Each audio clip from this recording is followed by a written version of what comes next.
Ngayon, tayo po ay nasa isang napaka-importanteng yugto ng kasaysayan ng cryptocurrency. Habang ang maraming tao ay nakatuon pa rin sa pagtaas at pagbaba ng presyo araw-araw, may isang malaking usapan na umuusbong dito sa mundo ng institutional finance. Meron pong isang usaping hindi na lang tungkol sa trading, kundi tungkol sa mismong pundasyon ng pera sa buong mundo. Sabi po sa ating balita dito, Egrag Crypto says XRP is indeed the end game. And here's why. Ayan. Si XRP po ay hindi lamang po basta digital asset. Ito na raw ang tinatawag na end game ng global finance. Ano nga ba ang ibig sabihin ng end game na ito?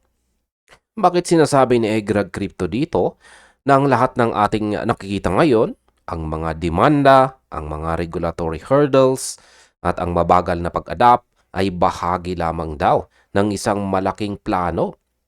Kaya sa video na ito ay pag-uusapan po natin ang malalim na pananaw na ito.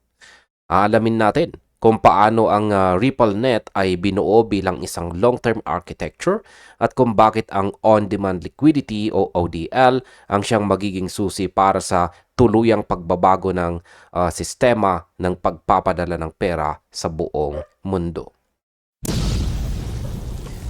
Yan, simulan po natin sa architecture ng pagbabago. Sabi dito, at the center of the discussion sits RippleNet, Ripple's global payment network designed to modernize cross-border transactions. From inception, the system aimed to onboard financial institutions through familiar fiat-based rails before transitioning them toward blockchain-powered settlement. Ito po yung actual na post dito ni Egrag Crypto. Yan, ito po yung sa actual na post niya dito sa X. Sabi niya, Indeed, XRP is the end game. Ayan. Kaya, simulan po natin sa pinakapundasyon. Ang pinakapundasyon po nito ay ang tinatawag na RippleNet. Maraming tao ang nag-iisip na ang RippleNet at si XRP ay iisa. Pero sa katunayan, ang RippleNet ay ang global payments network na idinisenyo para i-modernize ang cross-border transactions. Mula pa sa simula, ang strategy po ng Ripple ay napakalinaw pero napakatalino. Hindi po nila agad pinilit ang mga bangko na gumamit ng XRP. Sa halip, binuo muna nila ang familiar fiat-based rails. Ibig sabihin, hinayaan muna nila ang mga financial institutions na gumamit ng network gamit ang traditional na pera gaya po ng dollar o euro para makuha ang kanilang tiwala. Ngayon sa aking opinyon ay napaka-strategic po ng hakbang na ito. Isipin po ninyo mga ka-crypto, kung ikaw ay isang dambuhalang bangko, hindi ka agad tatalon sa isang digital asset na wala pang malinaw na regulasyon.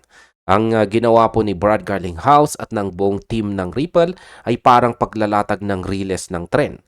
Hinayaan muna nila ang mga bangko na subukan ang bilis at seguridad ng network nang hindi muna gumagamit ng crypto. Ito po ang tinatawag na phased approach. Kaya para sa akin, ito po ang pinaka-logical na paraan para pasukin ang traditional na sistema. Build trust first, introduce efficiency later.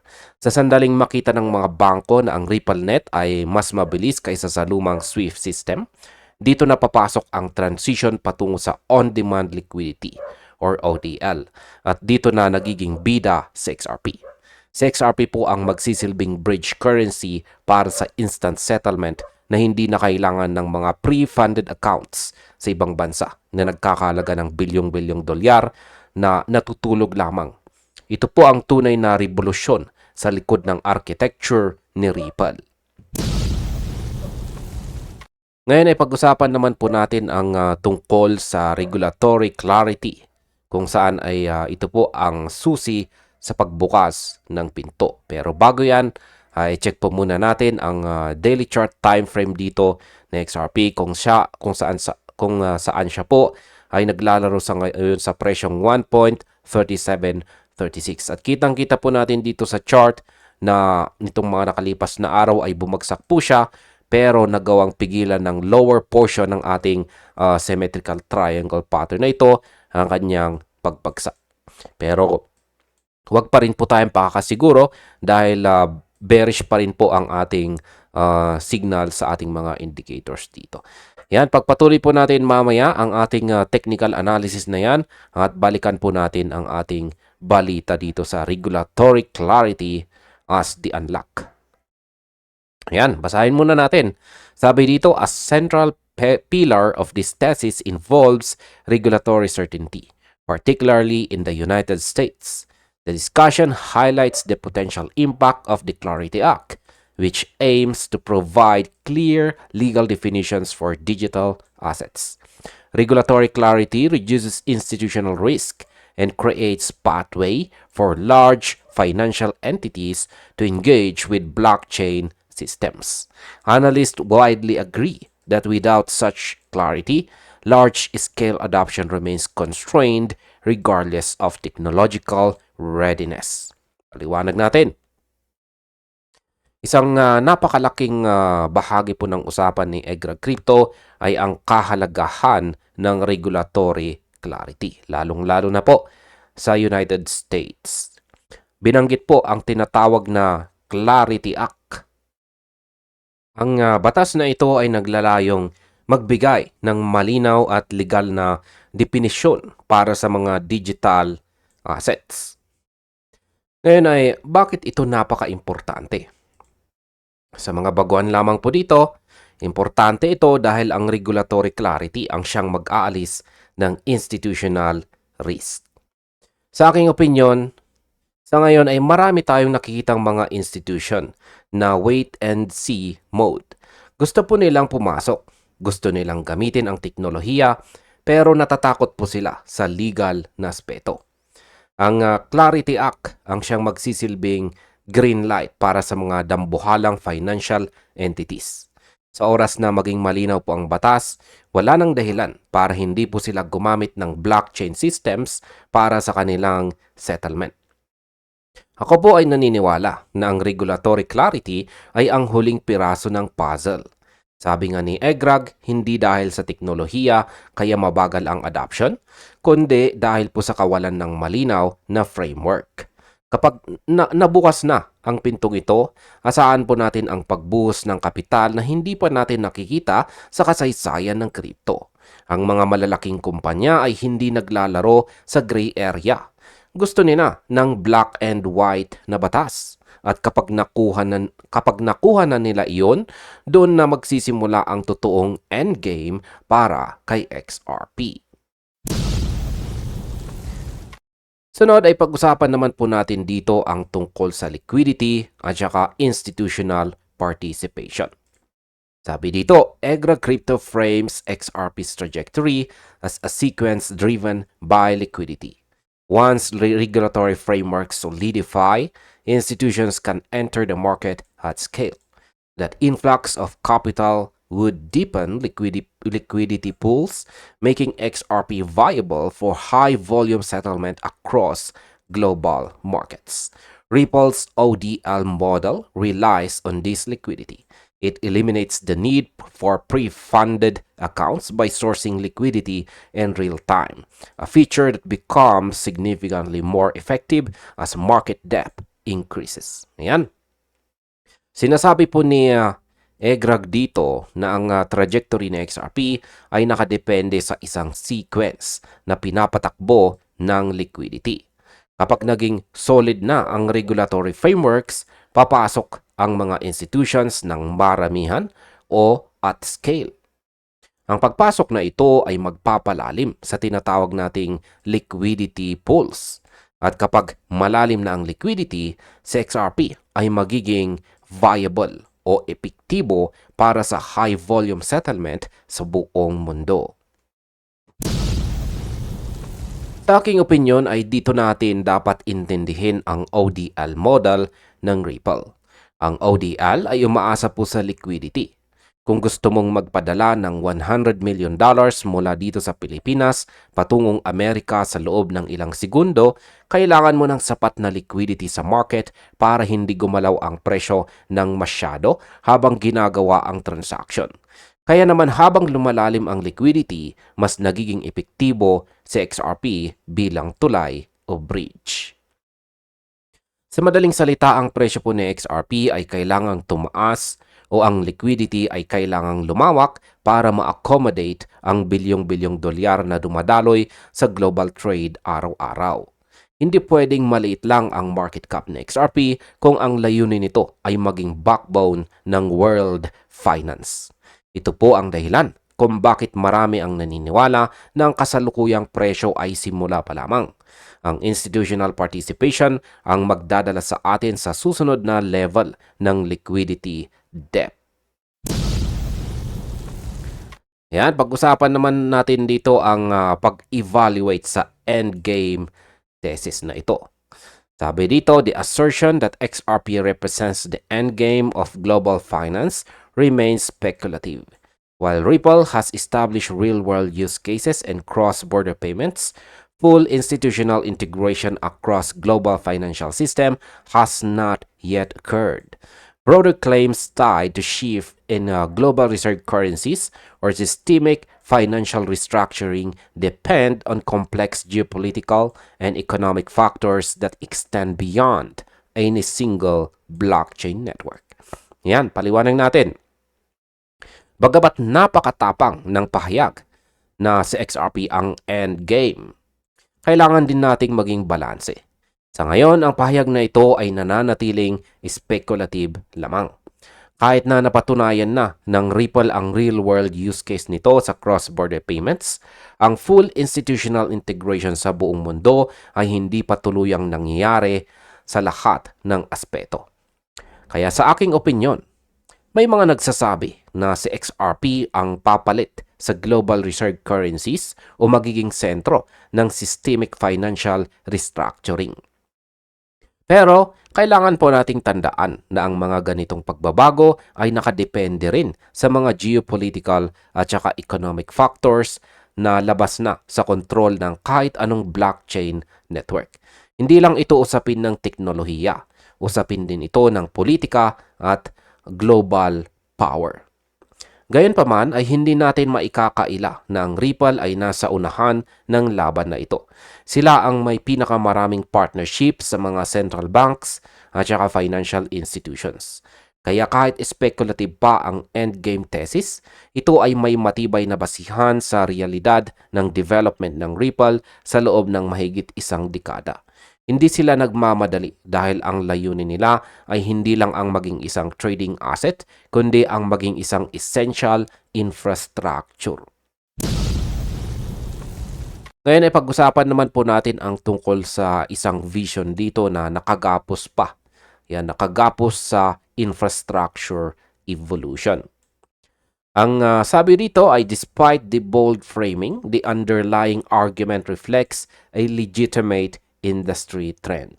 Blockchain networks increasingly position themselves as infrastructure layers for value transfers rather than speculative assets. XRP's future will depend on measurable adoption, regulatory progress, and sustained institutional demand. Until those elements converge, the endgame narrative remains a forward-looking vision grounded in potential rather than confirmed reality. Yan. Ang pinaka-importante daw na punto rito ay ang pagbabago ng tingin po natin sa blockchain. Kung saan ay mula po sa pagiging speculative asset patungo sa pagiging isang infrastructure layer para sa paglilipat or pag-transfer ng value. Ang hinaharap po ni XRP ay nakasalalay sa tatlong mga bagay. At yan po ay ang measurable adoption, regulatory progress, at ang sustained institutional demand. Sa aking opinyon ay napakahalaga po ng shift o pagbabago na ito. Kung titignan po natin ang ibang coins, marami sa kanila ay nabubuhay lamang sa hype. Pero sa XRP ay nabubuhay po sa utility. Ang vision po ni Egrag Crypto dito ay hindi lang basta hula. Ito ay base sa ebolusyon ng finance or financial. Habang naging digital po ang lahat ng bagay, kailangan natin ng isang protocol na mabilis, mura at scalable para sa pag-transfer o paglilipat ng value. Para po sa akin, si XRP ang TCP/IP ng pera. Kung paano ang TCP/IP ang naging standard protocol para sa data sa internet, ang XRP Ledger at ang XRP Asset ang nakikita nating magiging standard para sa value. Hindi ito mangyayari sa loob ng isang gabi. Pero bawat partnership, bawat bagong batas at bawat ODL transaction ay isang hakbang patungo sa vision na ito. Ang endgame ay hindi isang destinasyon na mararating po natin agad, kundi isang proseso na tuluyang pag-integrate ng blockchain sa ating pang-araw-araw na buhay. Ngayon, binibigyang diin dito na ang blockchain networks ay mas nakaposisyon na ngayon bilang mga layer para sa value transfer. Ito po ang susunod na evolusyon ng internet, ang tinatawag nating Internet of Value.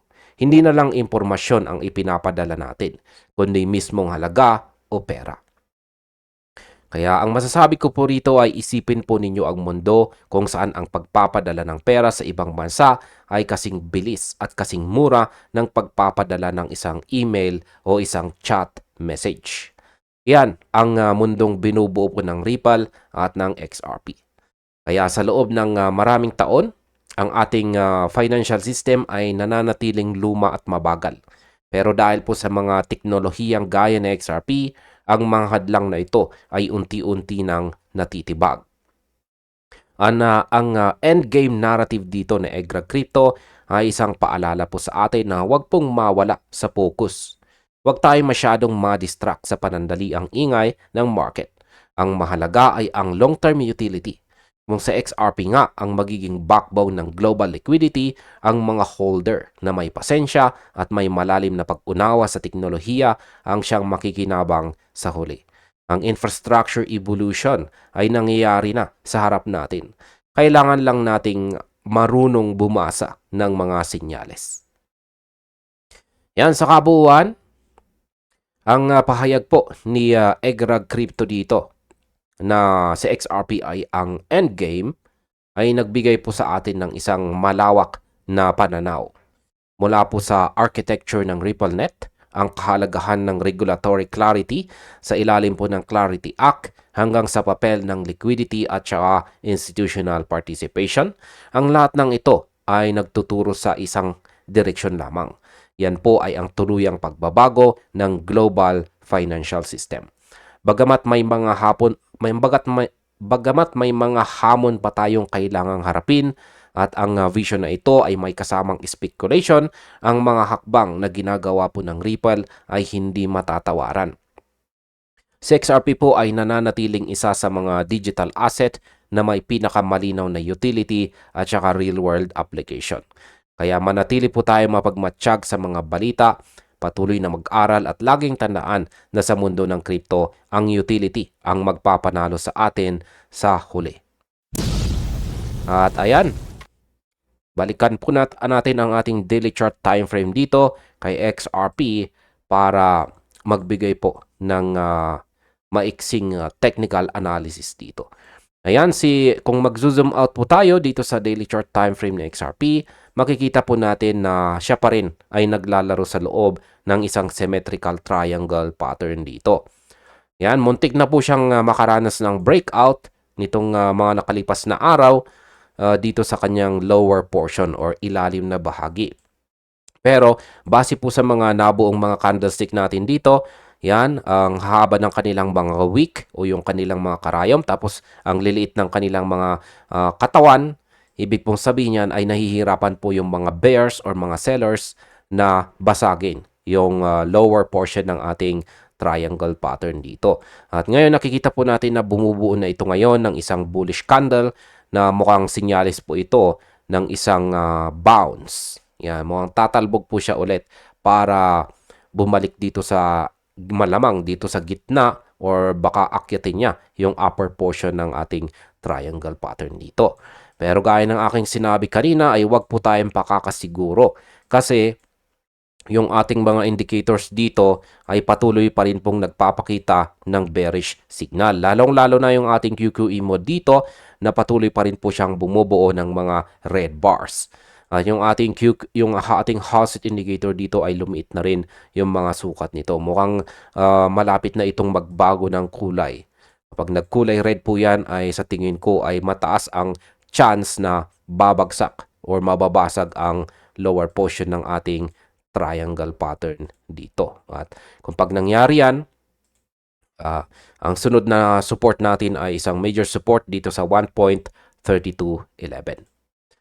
Yan, update lamang po natin yung ating minor support dito. At gawin po natin kulay green kasi ang ating color coding dito para sa mga baguhan ay basta kulay green, resistance. Kapag kulay red ay support.